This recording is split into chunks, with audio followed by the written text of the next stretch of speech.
Hello student, हम लोग इसमें class 10 science chapter 3 metals and non metals के नोट्स को रिवीजन करेंगे। इसमें देखिए कि सबसे पहले मेटल्स और नॉन मेटल्स को जानने से पहले इसमें जानना होगा कि मैटर, देखिए मैटर टू टाइप्स के होता है, एक होता है प्योर और दूसरा होता है इम्प्योर। प्योर में हो गया एलिमेंट और कंपाउंड, और दूसरा इम्प्योर में हो गया होमोजीनियस मिक्सचर और हेट्रोजीनियस मिक्सचर। यहाँ देखिए कि एलिमेंट क्या होता है। एलिमेंट एक प्योर सब्सटेंसेज होता है जो एक ही प्रकार के जो है सब्सटेंस से मिलकर बना होता है, जैसे हाइड्रोजन, हीलियम, लिथियम, बेरिलियम, ये सब क्या है एलिमेंट। उसके बाद कंपाउंड क्या होता है, तो कंपाउंड आप प्रीवियस चैप्टर में पढ़ चुके हैं। कंपाउंड्स क्या होता है, टू और मोर जो है एलिमेंट्स जो है कंपाउंड करके एक फिक्स रेशियो में कंपाउंड का फॉर्म करता है। उसके बाद है इम्प्योर में होमोजीनियस मिक्सचर और दूसरा होता है हेट्रोजीनियस मिक्सचर। होमोजीनियस मिक्सचर क्या होता है कि देखिए कि जब टू सब्सटेंसेज को आप जब मिक्स करते हैं तो वो क्या होता है कि वो पूरी तरह मिक्स हो जाता है, यानी सिंगल फेज आपको दिखता है। जैसे एग्जांपल में ये वाटर और साल्ट का सॉल्यूशन लिए, तो साल्ट क्या होता है, वाटर में पूरी तरह से क्या होता है मिक्स हो जाता है, यानी डिजॉल्व हो जाता है, वहाँ पर हमें सिंगल फेज निकलता है, तो इसलिए उसको क्या बोलेंगे होमोजीनियस मिक्सचर।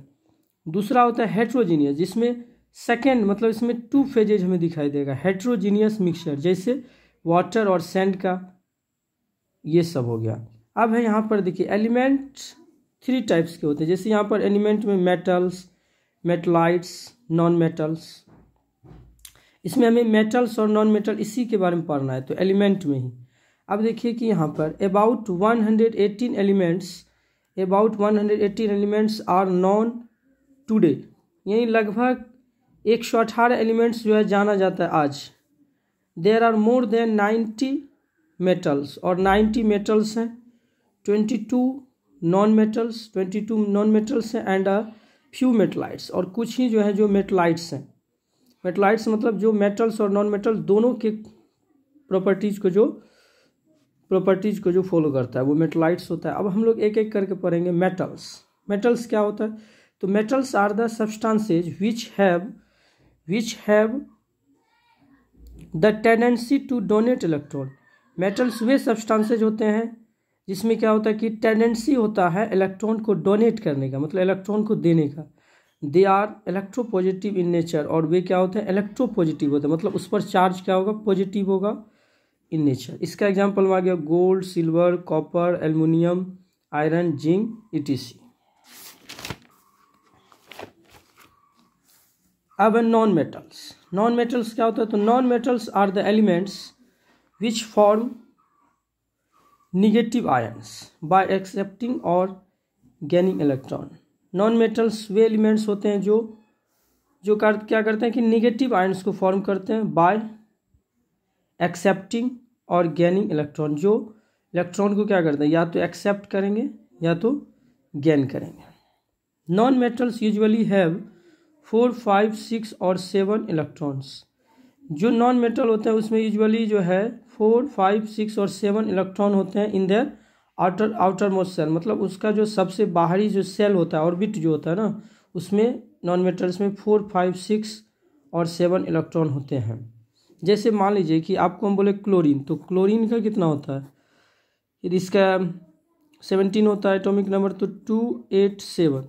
तो देखिए क्लोरीन क्या है, इसका आउटर मोस्ट में क्या है 7 इलेक्ट्रॉन है। तो यहाँ पर जितने भी नॉन मेटल्स होते हैं तो उसमें क्या होगा कि उसमें 4, 5, 6 और 7 इलेक्ट्रॉन्स होंगे उसके आउटर मोस्ट सेल में। इसका एग्जांपल में आ गया carbon, sulphur, red phosphorus, nitrogen, oxygen, hydrogen, chlorine, etc। अब physical properties of metal and non metal. Conduction के through they are good conductors of heat and electricity. Metals जो होते हैं वो गुड कंडक्टर्स और हीट और इलेक्ट्रिसिटी के good conductors होते हैं। वेयर एज नॉन मेटल्स क्या होता है, they are poor conductors of heat and electricity. इसमें एक्सेप्शन है, ग्रेफाइट को छोड़ करके सभी नॉन मेटल क्या होते हैं वो poor conductor of heat and electricity, लेकिन ग्रेफाइट क्या होता है कि good conductor of heat and electricity होता है। इसको याद रखिएगा VBI। उसके बाद है डक्टिलिटी। डक्टिलिटी क्या होता है? It can be drawn into thin wires. जितने भी मेटल्स होते हैं उसे आप थिन वायर्स में जो है ड्रॉन कर सकते हैं। इसमें क्या होता है कि दे आर नॉट डक्टाइल, लेकिन ये डक्टाइल नहीं होता है नॉन मेटल्स।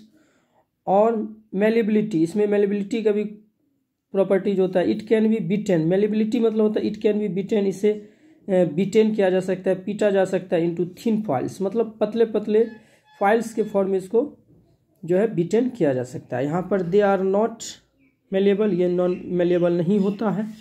उसके बाद देखिए मेटल्स में लक्सचर। लक्सचर क्या होता है? इट स्प्रेड शाइनिंग, मतलब ये क्या करता है? मेटल शाइनिंग करता है। और यहाँ पर क्या होगा नॉन मेटल्स में? इट डजंट शाइन, ये शाइन नहीं करता। एक्सेप्शन इसमें का अपवाद है डायमंड। डायमंड देखिए नॉन मेटल्स रहते हुए भी क्या करता है? वो शाइन करता है, ये एक्सेप्शन में है। उसके बाद है सोनोरिटी। सोनोरिटी क्या होता है? It has ringing sound. Metals में क्या होता है कि रिंगिंग साउंड, जैसे मान लीजिए कि बेल होता है, उसको जब आप बजाते हैं तो वहाँ पर रिंगिंग साउंड होता है, तो मेटल्स में ही रिंगिंग साउंड होता है। लेकिन नॉन मेटल्स में it has not ringing sound, लेकिन जो मेटल्स होते हैं उसमें रिंगिंग साउंड नहीं होगा। उसके बाद है इट हैज़ हाई डेंसिटी। जो जितने भी मेटल्स होंगे उसमें क्या होंगे? हाई डेंसिटी होंगे। और एक्सेप्शन कैल्शियम, कैल्शियम को छोड़ करके सभी को, एक्सेप्शन में है कैल्शियम, हाई डेंसिटी होंगे। उसके बाद है लेकिन नॉन मेटल्स के क्या होंगे? It has low density. Physical state, देखिए जो भी जितने भी नॉन मेटल्स होते हैं वो फिजिकल स्टेट मीन्स क्या हो? जैसे सॉलिड, लिक्विड, गैस के फॉर्म में होना एट रूम टेम्परेचर। तो जितने भी सॉलिड्स होते हैं इट इज मोस्टली, जितने भी मेटल्स होते हैं वो मोस्टली जो है फाउंड इन सॉलिड स्टेट्स, वो सॉलिड स्टेट में पाए जाते हैं। एक्सेप्शन मरकरी, लेकिन मरकरी ही एक ऐसा मेटल्स है जो रूम टेम्परेचर पर लिक्विड के फॉर्म में रहता है। उसके बाद है नॉन मेटल्स की बात किया जाए तो it is found in solid gas, solid जो, और जितने भी नॉन मेटल्स हैं वो या तो वो सॉलिड में होंगे या तो गैस में होंगे। सॉलिड में कौन कौन होते हैं? तो देखिए कार्बन, फास्फोरस, सल्फर, और गैस में hydrogen, nitrogen, chlorine, oxygen, etc. लेकिन एक्सेप्शन में है एक नॉन मेटल है ब्रोमीन। ब्रोमीन जो है एक नॉन मेटल है जो लिक्विड के फॉर्म में रहता है रूम टेम्परेचर। ये भी इम्पोर्टेंट है, इसको भी याद रखिएगा। और यहाँ पर मरकरी भी इम्पोर्टेंट है, इसको भी लर्न रखिएगा। अब है हार्डनेस। दे हैव हार्डनेस, देखिए जितने भी मेटल्स हैं उसमें हार्डनेस होंगे एक्सेप्ट, लेकिन सोडियम और पोटासियम को छोड़ करके जितने भी मेटल्स सब में हार्डनेस होता है, लेकिन जो सोडियम पोटासियम होता है ये सॉफ्टनेस होता है। ये इतना सॉफ्ट होता है इसे हम नाइफ से जो है कट कर सकते हैं। अब उसके बाद इसमें दे है ब्रिटल, लेकिन जितने भी नॉन मेटल्स होते हैं वो ब्रिटल होते हैं। ब्रिटल मतलब उसको मतलब वो क्षणभंगुर होते हैं, ब्रिटल होते हैं। एक्सेप्शन डायमंड, लेकिन डायमंड को छोड़ करके सभी क्या होते हैं? ब्रिटल होते हैं। ब्रिटल मतलब वो जो चूर चूर हो सकता है। अब है melting and boiling point. Metals का जो मेल्टिंग और बॉइलिंग पॉइंट होता है वो हाई होता है। They have high melting and boiling point accept, सिर्फ गैलियम को छोड़ करके, ये भी याद रखिएगा, इम्पोर्टेंट। उसके बाद they have low melting point and boiling point, लेकिन नॉन मेटल्स के क्या होते हैं कि लो जो है मेल्टिंग पॉइंट और बॉइलिंग पॉइंट होते हैं।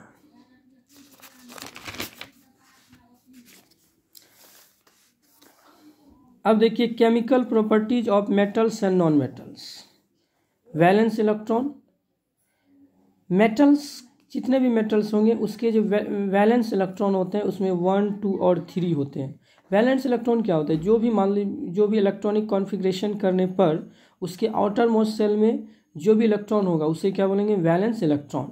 जैसे मान लीजिए कि हम सोडियम का एटॉमिक नंबर 11 होता है, इसको यदि आप कीजिएगा तो यहाँ पर क्या होगा? ये 2, 8 और 1। तो बताइए कि सोडियम का वैलेंस इलेक्ट्रॉन क्या है? 1 है। तो जितने भी मेटल्स होते हैं उसमें जो है मोस्टली जो है जनरली उसमें वैलेंस इलेक्ट्रॉन क्या होंगे? 1, 2 और 3 होंगे। दे हैव जनरली 1, 2 और 3 electrons in the outer most orbit. जैसे सोडियम 281 यहाँ पर 1 है, उसके बाद मैग्नीशियम 282 यहाँ 2 है, एल्यूमिनियम 283 यहाँ 3 है। दे हैव डोनर्स, और जितने मेटल्स जो होते हैं वो डोनर्स होते हैं, क्योंकि देखिए यहाँ पर 1 है, ये ऑक्टेट पूरा करने के लिए क्या करेगा? 1 को ये क्या करेगा? 1 को ये डोनेट करेगा, इसीलिए इसका नाम हो गया डोनर्स। तो दे हैव डोनर्स।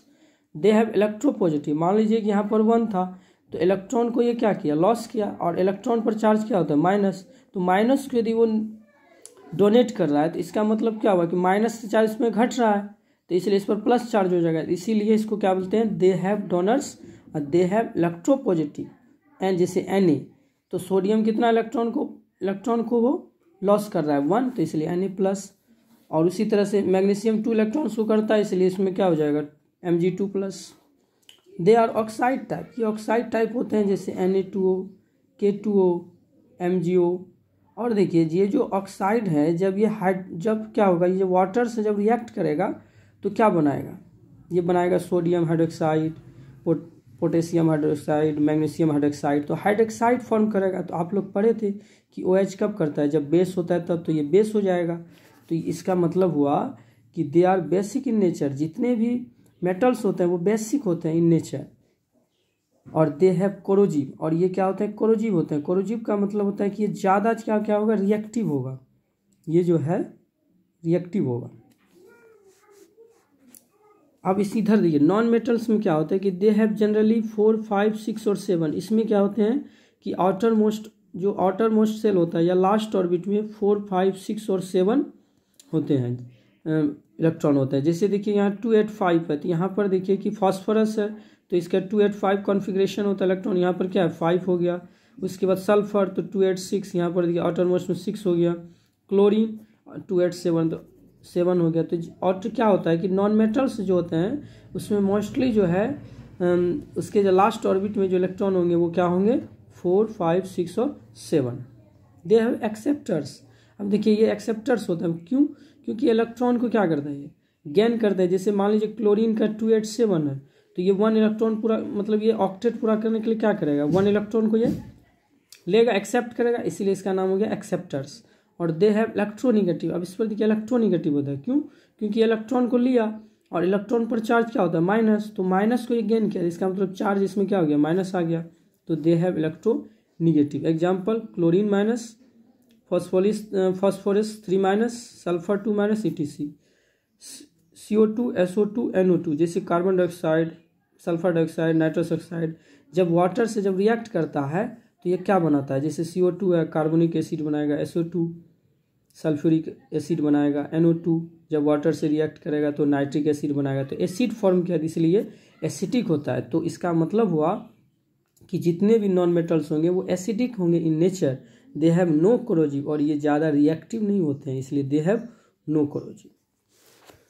और इसमें दिया हुआ है टाइप्स ऑफ आयंस। इस पर चार्ज क्या होता है, इस पर चार्ज पॉजिटिव होता है, इसलिए इसको कैटायन बोलते हैं। और इस पर चार्ज क्या होता है, निगेटिव होता है, इसलिए इसको एनायन बोलते हैं।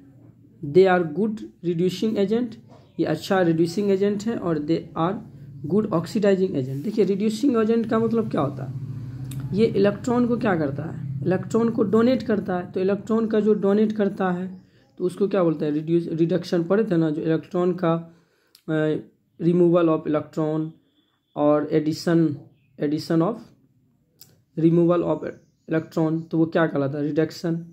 ठीक, रिमूवल ऑफ जो है इलेक्ट्रॉन। और ऑक्सीडाइजिंग एजेंट क्या होता है, ऑक्सीडेशन पढ़े थे कि जब एडिशन ऑफ ऑक्सीडेशन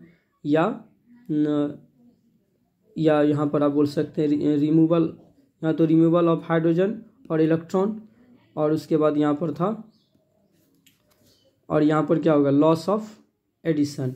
यहाँ पर क्या था कि गेन ऑफ एडिशन और gain of addition, sorry gain of oxygen, या आप बोल सकते हैं कि गेन ऑफ ऑक्सीजन, तो वो क्या कहलाता है, oxidising agent.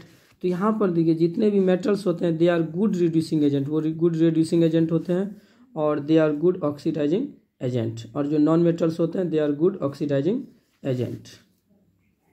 Reaction of metals and non metals.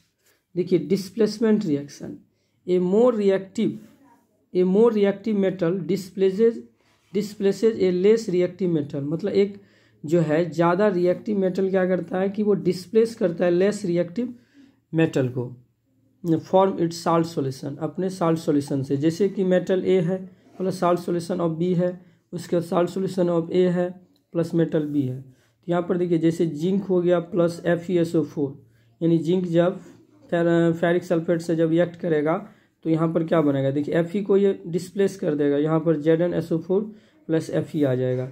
क्यों? क्योंकि देखिए Zn जो है वो ज़्यादा रिएक्टिव है किससे, Fe से, इसलिए Fe प्लस ZnSO4। तो यहाँ पर क्या होगा कि जिंक ज़्यादा Fe से क्या रिएक्टिव है, इसलिए ये इसके साथ नहीं करेगा, यहाँ पर नो रिएक्शन होगा। Fe प्लस CuSO4, यहाँ पर देखिए कि जो फेरम है यानी आयरन जो है वो कॉपर से ज़्यादा रिएक्टिव है, इसीलिए यहाँ पर ये क्या होगा कि FeSO4 हो जाएगा, यानी ये जो है इससे हो जाएगा मतलब इससे रिएक्ट कर जाएगा तो FeSO4 प्लस Cu। ये याद रखिएगा हमेशा कि Zn जो है ज़्यादा रिएक्टिव है Fe से, फिर Fe ज़्यादा है कॉपर से, यानी यहाँ पर Cu से, इसको याद रखिएगा। ये पार्ट 1 था non metals and non metals का। यदि आप लोगों को वीडियो पसंद आए तो वीडियो को लाइक और अपने दोस्तों में शेयर करना ना भूलें। यदि आप लोग वीडियो पर नए हैं, हमारे चैनल पर नए हैं, तो वीडियो को सब्सक्राइब करना ना भूलें। मिलते हैं नेक्स्ट पार्ट में।